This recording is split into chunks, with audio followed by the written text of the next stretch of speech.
আজকে আমি প্লেটে যে মাছটি নিয়ে এসেছি সেটি সকলের খুব পরিচিত একটি মাছ, পমফ্রেট মাছ।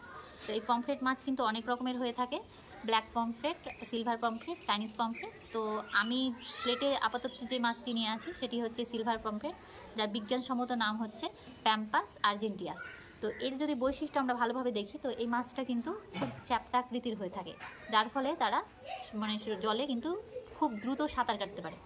আর এদের পাখনা যদি দেখি, তাহলে এই যে ওপরের পিঠের দিকে পাখনা এবং নিচের পেটের দিকে যে পাখনা, এটা একটু আকৃতিতে বড় হয়ে থাকে, যার ফলে এরা কী করে, যখন ঘূর্ণায়মান জল হয় তখন সেই ঘূর্ণায়মান জলেও কিন্তু নিজেদের শরীরের যে ভারসাম্যটা সেটা খুব ভালোভাবে ব্যালেন্স করতে পারে, ভারসাম্যটা বজায় রাখতে পারে।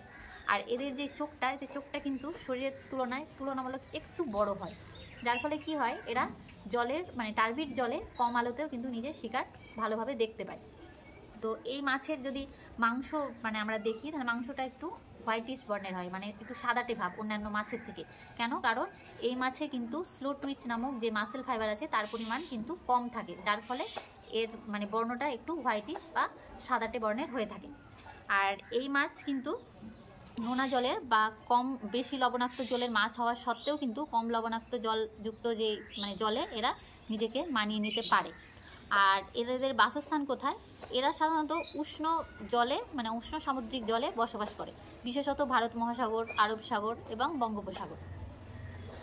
আর এই মাছের যদি খাদ্যাভ্যাস দেখি আমরা, তাহলে কিন্তু এরা প্ল্যাঙ্কটন ফিডিং এবং সিলেক্টিভ হান্টিং এই দুই পদ্ধতিতেই কিন্তু এরা খাদ্য সংগ্রহ করে থাকে। তো খাদ্য হিসাবে এরা কি খায়? খাদ্য হিসাবে এরা মেনলি প্ল্যাঙ্কটন, সামুদ্রিক শামুক, এছাড়াও ছোট মাছ এবং সামুদ্রিক যে কৃমি পাওয়া যায় সেটা এরা খাদ্য হিসাবে খাবার গ্রহণ করে থাকে। তো এই মাছে কিন্তু প্রচুর পরিমাণে পুষ্টিগুণ থাকে।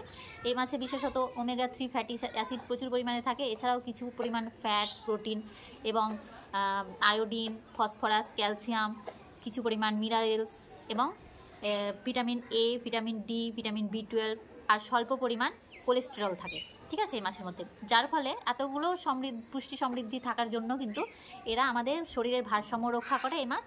এছাড়াও আমাদের যে মস্তিষ্কের বিকাশ, সেই মস্তিষ্কের বিকাশ ঘটায়, এছাড়াও হৃদরোগ আক্রান্ত থেকে আমাদের রক্ষা করে। তো pomfret fish is a mid trophic level marine fish, অর্থাৎ এরা শিকার ও শিকারী দুই হিসাবেই ব্যবহার হয়। কেমন? শিকার বলতে এরা হচ্ছে সমস্ত মৎস্য শিল্পীরা এবং বড় সামুদ্রিক মাছ যেমন হাঙর বা সামুদ্রিক পাখি, এরা কিন্তু এদেরকে খাদ্য হিসেবে ব্যবহার করে, অর্থাৎ শিকার হিসেবে ব্যবহার হয়। আর শিকারী বলতে এরা ছোট মাছ বা জুপ্ল্যাঙ্কটন এগুলোকে তারা খাদ্য হিসেবে ব্যবহার করে, যার ফলে এরা শিকারী হিসেবে ব্যবহার হয়। সেহেতু বোধ শিকার এবং শিকারী দুইভাবে এরা ব্যবহার হয়।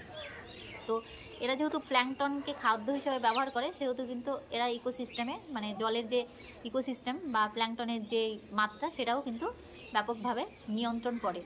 আর একটা অদ্ভুত ব্যাপার হলো, এই মাছের এই যে বর্ণ, যে রূপলি বা ব্ল্যাক এই আকৃতির হওয়ার কারণে কিন্তু এই মাছ জলে প্রতিফলন সৃষ্টি করে, যার ফলে কিন্তু খুব সহজেই এরা শিকারীদের চোখে পড়ে না, ওদের হাত থেকে কিন্তু খুব সহজে বেঁচে যায়।